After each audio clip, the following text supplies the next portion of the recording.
क्या पढ़ना है? एलिमेंट, है ना, एक महान दुख।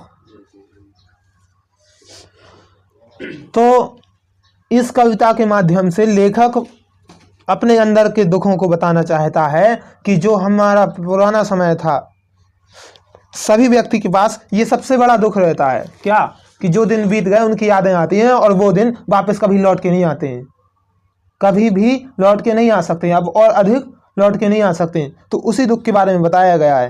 वो बताता है कि हम इस समय ये करते हैं, उस समय वो करते हैं, फिर ये करते थे, वो करते थे, लेकिन अब वो समय और वो सुखद पल वापस लौट के नहीं आ सकते हैं। तो देखिए, ओ वर्ल्ड, हे संसार, ओ लाइफ, हे जीवन, हे समय।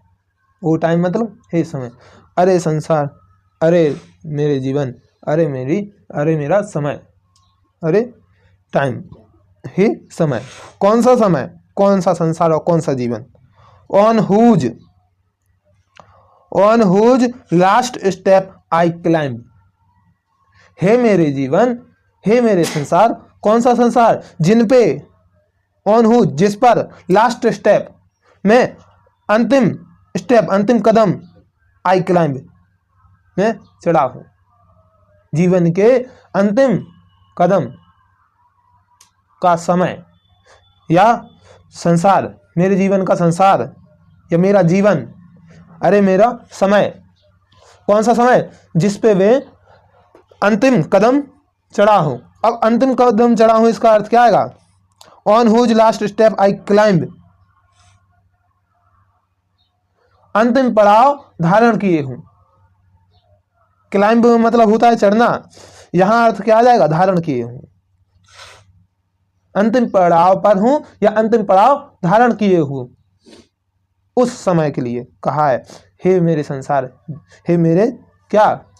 जीवन, हे मेरे समय। कौन सा समय? वह समय जिस पे मैं अंतिम पड़ाव पर हूं या अंतिम कदम को धारण किए हूं, अंतिम चरण को धारण किए हूं।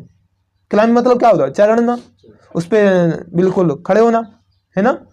तो उस समय को कह रहा है जिस पे मैं अभी चल रहा हूं, अंतिम पड़ाव चल रहा है।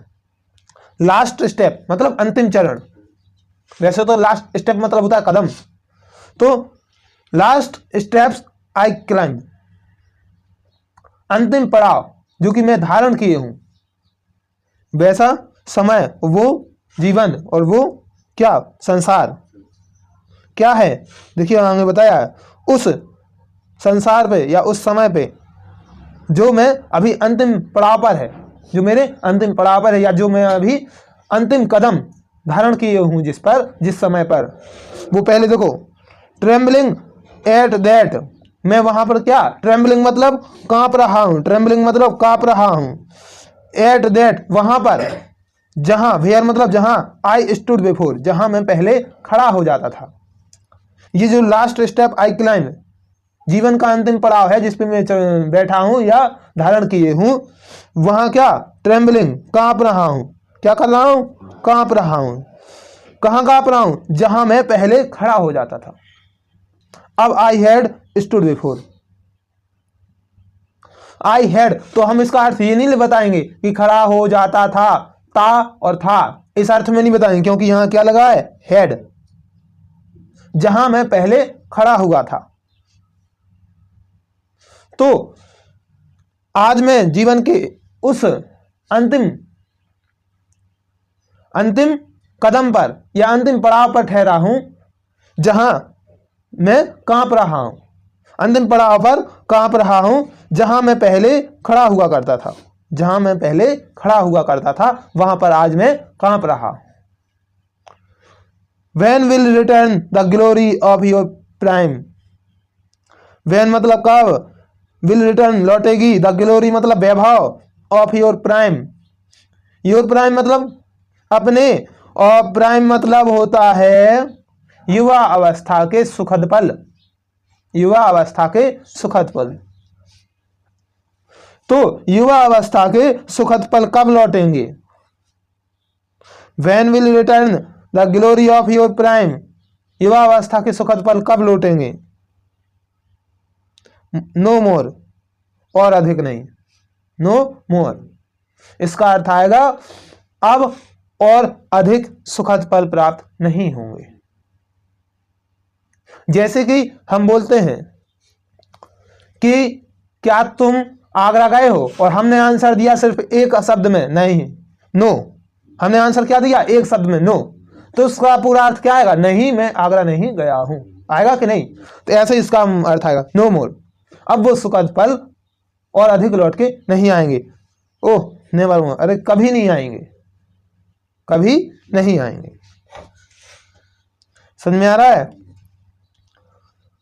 अरे संसार, अरे जीवन, अरे समय। कौन सा? हे जीवन, हे संसार, हे समय, जिस पर मैं अंतिम पड़ाव पर खड़ा हूं या चढ़ा हूं या धारण किए, वह समय जिस पे मैं अंतिम पड़ाव धारण किए हूं। और ट्रेम्बलिंग एट वेयर, और जहां मैं कांप रहा हूं। ट्रेम्बलिंग एट दैट, जिस पर मैं कांप रहा हूं, जिस अंतिम पड़ाव पे मैं कांप रहा हूं। वेयर, जहां आई हैड स्टूड बिफोर, जहां मैं पहले खड़ा हुआ था, जहां मैं पहले खड़ा हुआ था। दैट, वहां। ट्रेम्बलिंग एट दैट, वहां मैं कांप रहा हूं। किस पर? जीवन के अंतिम पड़ाव पर। When will return, कब लौटेगी? The glory of your prime, युवा अवस्था के सुखद पल का वैभव कब लौटेगा? नहीं लौटेगा, अब और अधिक नहीं लौटेगा। नो मोर, कभी नहीं लौटेगा वो वैभव। वो कौन सा वैभव? युवा अवस्था के सुखद पलों का वैभव अब कभी नहीं लौटेगा। चलिए देखिए अगली line. Out of the day and night, दिन रात से निकलकर, दिन रात निकलते गए या दिन रात से निकलकर। A joy has taken flight, Joy मतलब सुख ने, सुखद पलों ने। हैज टेकन फ्लाइट मतलब जो सुखद पल हैं वो क्या? टेकन फ्लाइट मतलब उड़ चुके हैं। हेड लगा है, सॉरी हैज लगा है, तो हैज के लिए चुका है, चुकी है, चुके हैं। जो ए जॉय, जो सुखद पल हैं, हैज टेकन फ्लाइट, वो उड़ चुके हैं। कहां से? दिन रात में से निकलकर, दिन रात से निकलकर जो मेरे जीवन के सुखद पल हैं वो क्या? उड़ चुके हैं। अब सुखद पल उड़ चुके हैं का मतलब क्या है? कि निकल चुके हैं। क्या हो चुके हैं? निकल चुके हैं। Fresh spring and summer and winter hall, देखिए स्प्रिंग मतलब ऋतु, सॉरी फ्रेश मतलब ताजा, और स्प्रिंग मतलब ऋतु, एंड समर मतलब ग्रीष्म ऋतु, और विंटर मतलब जाड़े, और हॉल मतलब बर्फीली, सफेद बर्फ वाले। तो देखिए एक एक का अर्थ बता दिया है। तो जो नवीन, फ्रेश मतलब क्या होता है? ताजा होता है ना। नवीन स्प्रिंग मतलब ऋतुएं हैं, स्प्रिंग मतलब ऋतुएं, और जो ग्रीष्म ऋतु है और बर्फ वाली क्या? जाड़े की ऋतु है। वो क्या करती हैं? मूव माई फेंट heart with grief but delight.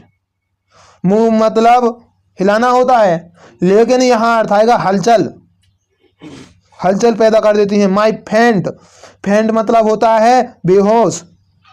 कक्षा 10 में एक पार्ट था युधिष्ठिर वाला, और उनके भाई कैसे थे? फेंटेड थे ना, मूर्छित थे। तो मूव माई फेंट हार्ट क्या कर देते हैं? हलचल पैदा कर देते हैं। कौन? ये जो ऋतुएं हैं, स्प्रिंग ऋतु, स्प्रिंग मतलब ऋतुएं, और ताजा ऋतुएं हैं, जो नवीन ऋतुएं हैं, नवीन ऋतुएं हैं, ग्रीष्म ऋतु है, और बर्फ जैसी जाड़े की ऋतु है। वो क्या? मूव माई फेंट, मेरे बेहोश पड़े हृदय में। कौन से हृदय? विथ ग्रीफ, दुख से बेहोश पड़े हृदय में। दुख से, विथ मतलब से, ग्रीफ मतलब दुख, दुख से बेहोश पड़े हृदय में हलचल पैदा कर देती है। बट डिलाइटेड, लेकिन प्रसन्नता भी देती है, लेकिन प्रसन्नता भी देती है। क्योंकि कोई भी ऋतु आती, मान लो गर्मियों के दिन आ गए, तो बच्चे सोचते हैं कि गर्मियों के दिन हम वहां जाते थे, ये करते थे, वो करते थे, है ना। तो ऐसे ही हर एक ऋतु में कुछ ना कुछ यादें रहती हैं, जिसे सोचकर वो क्या दुख से पड़े, मूर्छित पड़े हृदय में हलचल पैदा कर देती हैं। और क्या, प्रसन्नता के साथ, विथ डिलाइट, लेकिन प्रसन्नता के साथ। तो ऐसे जब वो हलचल पैदा कर देती हैं तब उसका हृदय क्या सोचता है कि नो मोर, अब ऐसे ऋतुएं कोई सुखद पल, नो मोर, अब और अधिक प्राप्त नहीं होंगे। और ओह नेवर मोर, अरे कभी प्राप्त नहीं होंगे क्या, सुखद पल, किसके, इन ऋतुओं के। समझ में आ रहा है। Out of the day and night, दिन रात से निकलकर मेरे जीवन के सुखद पलों ने, मेरे जीवन के सुखद पल हैज टेकन फ्लाइट, फ्लाइट पकड़ ली, मतलब क्या, उड़ चुके हैं, निकल चुके हैं, बाहर निकल चुके हैं। मेरे दिन रात से, मेरे जीवन से क्या सुखद पल निकल चुके हैं, बाहर निकल चुके हैं। जो अब नवीन ताजा ऋतुएं हैं, नई ऋतु है, और गर्मियों की ऋतु है, और बर्फ जैसी ठंडी जाड़े की ऋतु है, वो क्या मेरे बेहोश पड़े हृदय में दुख से बेहोश पड़े हृदय में हलचल पैदा कर देती है, लेकिन प्रसन्नता भी देती है, बट विथ डिलाइट, लेकिन प्रसन्नता के साथ भी हलचल पैदा कर देती है। हलचल तो पैदा कर देती है, बट कैसे, डिलाइट, प्रसन्नता के साथ। जो दुख से बेहोश पड़ा हृदय है, लेकिन किसके साथ, विथ डिलाइट। देखो मान लो कोई व्यक्ति दुखी है, उसे अपने बचपन की यादें आ जाए या कहीं की यादें आ जाए, तो वो थोड़ी बहुत मुस्कुराने लगता है। क्या करने लगता है, मुस्कुराने लगता है, अंदर अंदर खुश होने लगता है। कौन से सुखद पल की बात हो रही है, ऐसा नहीं कि पुरानी यादें दुखों वाली याद करें। अब वो सुखद पल नो मोर, अब और अधिक नहीं है, और कभी नहीं, ओह नेवर मोर, अब कभी लौट के नहीं आए। ठीक है जी।